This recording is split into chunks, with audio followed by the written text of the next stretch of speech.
কণ্ঠশিল্পী বাবলি সরকার, যাকে বলা হয় বাউল সাম্রাজ্যের রানী। তিনি বাউল সম্রাজ্ঞী খ্যাত তরুণ সঙ্গীত শিল্পী। বাবলি একজন বাউল শিল্পী হলেও তার আধুনিক ও বিচ্ছেদ গানের জন্য তিনি ব্যাপক জনপ্রিয়তা অর্জন করেছেন।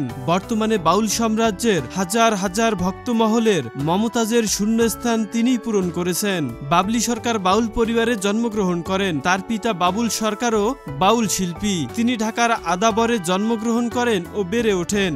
বাবলি সরকার পড়ালেখা ও বাউল গান এই দুই নিয়ে তার শৈশব কেটেছে। তিনি খুব ছোট্টবেলা থেকেই গান পরিবেশন করেন। তার বয়স যখন 6 বছর তখন থেকেই নিয়মিত গান করে আসছেন। তিনি আগারগাঁও হাই স্কুল থেকে এসএসসি ও সরকারি সঙ্গীত কলেজ থেকে এইচএসসি পাশ করেন। এরপর থেকেই বাউল গান দেশ ও বিদেশে পরিবেশন করে আসছেন। কিন্তু আপনি বাবলি সরকারের জীবন বৃত্তান্ত এবং বিয়ে করেছেন কিনা তার পরবর্তী এপিসোড দেখতে চাইলে এই ভিডিওতে লাইক করে চ্যানেলটি সাবস্ক্রাইব করে রাখুন।